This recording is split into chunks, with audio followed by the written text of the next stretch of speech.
Hello friend. Channel पे नए हैं तो चैनल को सब्सक्राइब करें और वीडियो अगर पसंद आएगा तो ज़्यादा से ज़्यादा लोगों को शेयर करें। आज हम आपके लिए लेकर आए हैं एनसीईआरटी जेसीईआरटी क्लास 10th की ज्योग्राफी भूगोल जिसको कहते हैं, इसका फर्स्ट चैप्टर, जिसमें आज हम लोग संसाधन एवं विकास के क्वेश्चन आंसर को करवाएंगे। इसमें से आज पहला जो क्वेश्चन है बहुवैकल्पिक प्रश्न, जिसको ऑब्जेक्टिव लोग कहते हैं, और इसका पहला क्वेश्चन है कि लॉ एस्क किस प्रकार का संसाधन है। तो इसमें ऑप्शन है नवीकरणीय, योग्य, प्रवाह, जैव, अनवीकरणीय। तो लॉ एस्क जो है ये अनवीकरणीय योग्य संसाधन है। नेक्स्ट क्वेश्चन है कि ज्वारीय ऊर्जा निम्नलिखित में से किस प्रकार का संसाधन है। तो इसका ऑप्शन है पुनः पूर्ति योग्य, अजैव, मानव कृत, अचक्रीय। तो ये जो संसाधन है ये है पुनः पूर्ति योग्य संसाधन। नेक्स्ट क्वेश्चन है कि पंजाब में भूमि निम्नीकरण का निम्नलिखित में से मुख्य कारण क्या है। तो इसका ऑप्शन है गहन खेती, अधिक सिंचाई, वनोन्मूलन, अति पशुचारण।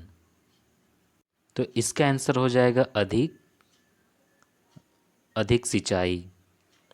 नेक्स्ट क्वेश्चन है कि निम्नलिखित में से किस प्रांत में सीढ़ीदार या फिर सोपानी खेती की जाती है। तो इसका ऑप्शन है पंजाब, उत्तर प्रदेश के मैदान, हरियाणा, उत्तराखंड। तो इसका आंसर है उत्तराखंड। नेक्स्ट क्वेश्चन है कि इनमें से किस राज्य में काली मृदा पाई जाती है। ऐसे तो काली मृदा जो है सबसे अधिक जो है काली मृदा जो है सबसे अधिक महाराष्ट्र में पाई जाती है, लेकिन महाराष्ट्र तो यहाँ पे ऑप्शन नहीं है। तो मुख्य रूप से जो है काली मिट इनमें से किस राज्य में काली मृदा मुख्य रूप से पाई जाती है। तो इसका आंसर जो हो जाएगा झारखंड हो जाएगा। अब नेक्स्ट क्वेश्चन आते हैं कि निम्नलिखित प्रश्नों के उत्तर लगभग 30 शब्दों में दें। इसमें पहला क्वेश्चन है कि 3 राज्यों के नाम बताएं जहां काली मृदा पाई जाती है। इस प्रकार मुख्य रूप से कौन सी फसल उगाई जाती है। तो इसका आंसर होगा कि काली मृदा का रंग काला होता है, इन्हें रेगर मृदा भी कहा जाता है। ये लावा जलक शैलों से बनती है। ये मृदाएं महाराष्ट्र, सौराष्ट्र, मालवा, मध्य प्रदेश और छत्तीसगढ़ के पठार पर पाई जाती हैं। काली मृदा कपास की खेती के लिए उपयुक्त उचित समझी जाती है। इसे काली कपास मृदा के नाम से भी जाना जाता है। मतलब काली मृदा को हम लोग कपास मृदा के नाम से भी जानते हैं। सेकेंड क्वेश्चन है, सेकेंड क्वेश्चन यहाँ पे है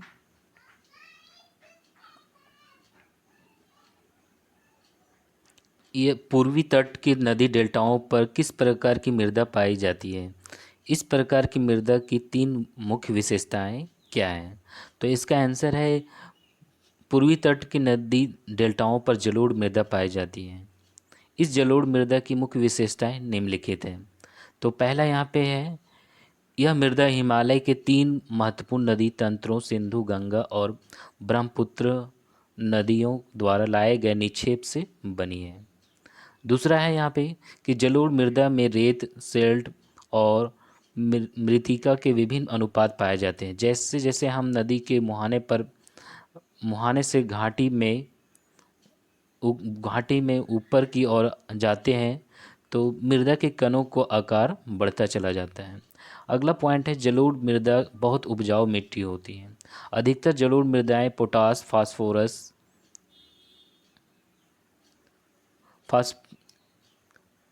फास्फोरस और चूना युक्त होती है, जो इनको गन्ने, चावल, गेहूं और अन्य अनाजों और दलहनों फसलों की खेती के लिए उपयुक्त बनाती है। अधिक उपजाऊपन के कारण जलोढ़ मृदा वाले क्षेत्रों में गहन कृषि की जाती है। नेक्स्ट क्वेश्चन है यहाँ पे नेक्स्ट थर्ड क्वेश्चन है यहाँ पे, पहाड़ी क्षेत्रों में मृदा अपरदन की रोकथाम के लिए क्या कदम उठाने चाहिए? तो इसका आंसर है मृदा के कटाव और उनके बहाव की प्रक्रिया को मृदा अपरदन कहते हैं। विभिन्न मानवीय तथा प्राकृतिक कारणों से मृदा अपरदन होता रहता है। पहाड़ी क्षेत्रों में मृदा अपरदन की रोकथाम के लिए निम्नलिखित तरीके अपनाने जाने चाहिए। इसमें से कुछ पॉइंट दिया हुआ है। तो पहला पॉइंट है यहाँ पे कि पर्वतीय ढालों पर समोच्च रेखाओं के समांतर हल चलाने से ढाल के साथ जल बहाव की गति घटती है, इसे समोच्च जुताई कहा जाता है। दूसरा पॉइंट है यहाँ पे कि पर्वतीय ढालों पर सीढ़ीदार खेत बनाकर और अवनालिका प्रदान अपरदन को रोका जा सकता है। पश्चिमी और मध्य हिमालय में सोपान अथवा सीढ़ीदार कृषि काफ़ी विकसित है। तीसरा पॉइंट है यहाँ पे कि पर्वतीय क्षेत्रों में पट्टी कृषि के द्वारा मृदा अपरदन को रोका जाता है। इसमें बड़े क्षेत्रों को पट्टियों में बांटा जाता है। फसलों के बीच में घास की पट्टियाँ लगाई जाती है, जैसे हमारे यहाँ जो ऐर होता है उसी प्रकार। ये पवनों द्वारा जनित बलों को कमज़ोर करती है।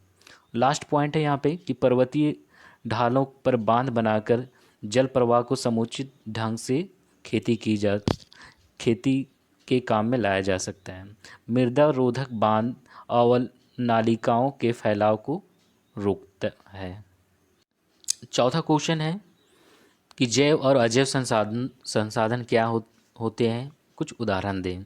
तो जैव संसाधन वे संसाधन जिनकी प्राप्ति जीवमंडल से होती है और जिनमें जीवन व्याप्त होता है, जैव संसाधन कहलाते हैं। जैसे मनुष्य, वनस्पति जगत, प्राणी जगत, पशुधन तथा मत्स्य जीवन आदि। उसके बाद है यहाँ पे अजैव संसाधन। वे सारे संसाधन जो निर्जीव वस्तुओं से प्राप्त होते हैं अजैव संसाधन कहलाते हैं, जैसे चट्टान, धातुएं और भी हो सकते हैं।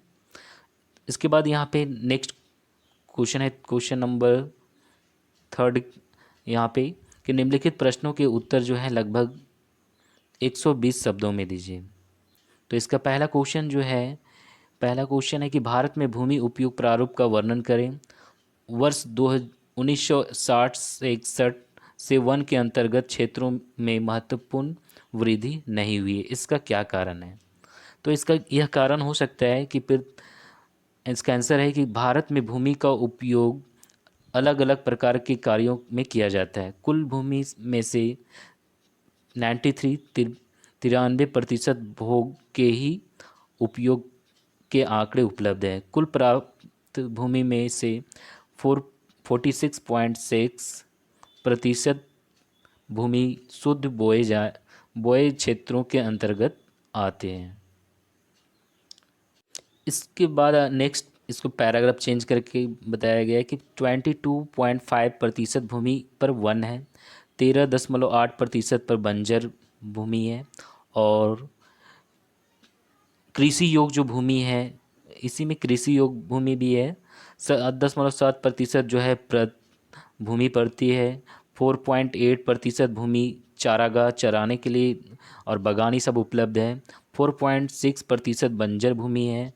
वर्ष 1960 से 61 से वन के अंतर्गत क्षेत्र में वृद्धि तो हुई है, किंतु यह वृद्धि बहुत मामूली है। राष्ट्रीय वन नीति 1952 के अनुसार 33% भूमि पर वन होने चाहिए, किंतु भारत में बढ़ती जनसंख्या और अधिक औद्योगिकरण आदि के कारण निरंतर वनों के कटाव से वन भूमि से अधिक वृद्धि नहीं हो पाई है।